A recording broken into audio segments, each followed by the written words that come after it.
And Justin's here, Justin De La Rosa, the food writer guy for Local IQ magazine. I think I'm just going to start taking that title and using that on, LinkedIn, Why not? Food writer guy. Yes. I was a food writer guy.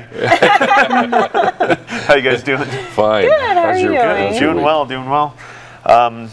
We have a couple more days that our dining guide is out. While Balloon Fiesta is still going on. Next issue is going to be sort of fall travel, fall colors, and right now it always feels like during Balloon Fiesta we have this week where just every single event happens. Yes. Last week we had our gosh. Brew Fest over at the fairgrounds. There was Greek Fest going on. Right. And it doesn't stop there. This weekend is going to be the Taste of New Mexico over at the National Hispanic Cultural Center, and it's being put on by the Bernalillo County. It's the third year doing it. And my guest today is Melanie Gold, who is the owner of Gold Rush Cupcakes, and she was a participant last year at Taste of New Mexico. So I'd like to welcome Melanie. Thanks for being here. Thanks for having me. Yeah, so, just tell us a little bit about Gold Rush Cupcakes. I know you've been around for a little bit, and you've definitely made your mark, not just in the cupcake, but in the restaurant industry here in Albuquerque. Well, thank you. Thank you. We started out about 4 years ago, and we were just going to do cupcakes, but we actually started dabbling in with lunch and catering. So we're a local business downtown, just right across from the Hyatt, and it's just been a blast.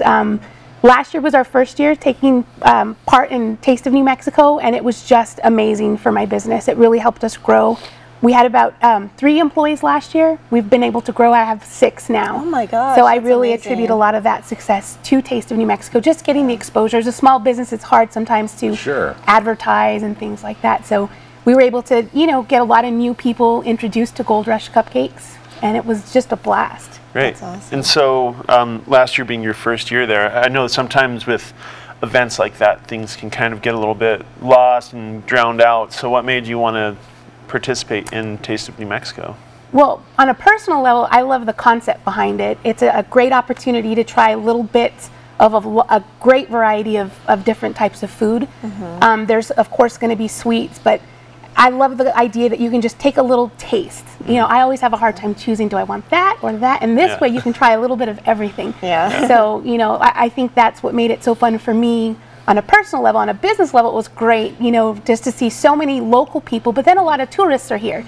So it brought a lot of people, it was just a great event. It's really fun. Yeah, definitely. And I think it's a great thing to do on this tail end of Balloon Fiesta, and just kind of invite people to stay that extra day and experience some of the local restaurants maybe they didn't get to, because I know a lot of people get stuck at Balloon Fiesta Park, and they're doing breakfast burritos in the cold, and it's a nice chance to branch out. And I mean, there's going to be local breweries, wineries, and of course restaurants, and some great entertainment. Yes, as well. And now, an amazing feat that I think you accomplished last year and you're planning to do again this year is you brought 7,000 cupcakes. Yeah, that's correct. We did. Tell us about the process of getting. How do you do that? Because these aren't just Betty Crocker out of the box cupcakes. These are these are little works of art. Definitely, they are gourmet cupcakes. They're award-winning cupcakes. Last year, like I said, we were a lot smaller, so it was a lot more difficult. I had a tiny little oven. Her name was Lisa, and I could only do about 12 dozen at a time. Since then, we've grown. We've moved to a larger location. I have 2 full-size convection ovens, so it's going to be much easier this year. But yeah, 7,000 cupcakes is a lot. It's a lot. I don't think if you've ever seen it, it's just racks and racks and racks. Well, I'm thinking of baking them, but you decorate them. Yes. Yeah, you got to decorate all these. Absolutely, and we have so much fun with the flavors. I love just trying to take something that could be so simple, which our best seller is just a vanilla cupcake. It's called Sterling Reputation, but I can go so much crazier than that. My favorite's called Goat for the Gold. It's a vanilla bean cake with Bavarian cream filling, grape frosting, and then we have a caramel on top that's made with goat's milk and infused with white wine.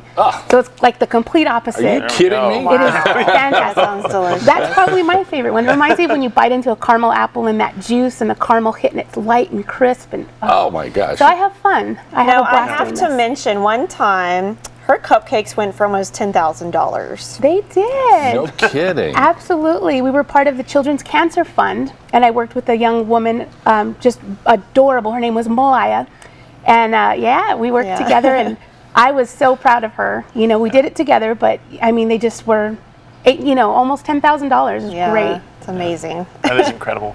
And you've worked with a bunch of different charities, from what I understand, just Absolutely. everything from breast cancer awareness. The Sierra Rain Foundation, we're going to be working with the Pancreatic Cancer Foundation this month. So yeah, we do. Yeah, I really believe that the community has just really been so supportive of me. I want to give back as much as I can. That's beautiful. That's amazing. I'm curious how you grew this from a small, and you described a small oven, all the way up. And then you located downtown. Did anybody tell you were crazy? I think I'll open a cupcake store downtown. Yeah. What did they say to you? Well, it was actually kind of funny.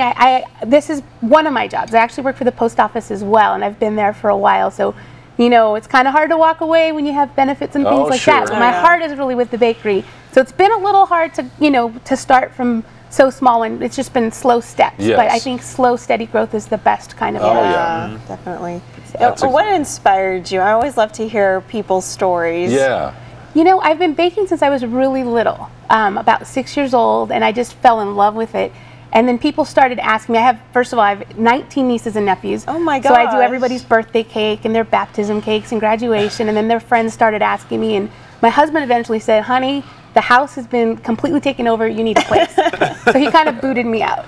So that's how I really started. But did you have an easy bake oven when you were a kid? I didn't. I had a real oven. That's how They started you young, yeah. Yes, my mom started me really young. So yeah, I've been baking a long, long time, and I love it. It's just, some people really get a kick out of the names of my cupcakes. I say I'm proof that I'm my dad's daughter is that I'm corny. So all of my names are kind of funny. Well, now you have to tell us about it. Tell us some of these cool names. Yeah, what are some of the names? I have one called the Limestone Cowboy, which a lot of people get a kick out of that.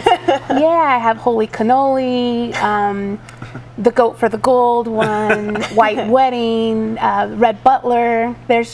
I get a lot of inspiration from music, from TV, stuff like that. And sometimes I come up with the cupcake and think, what would I name it? Yeah. And other times I think of the name and say, what cupcake would that be? And try to match the recipe with the name. That is fun. That's great.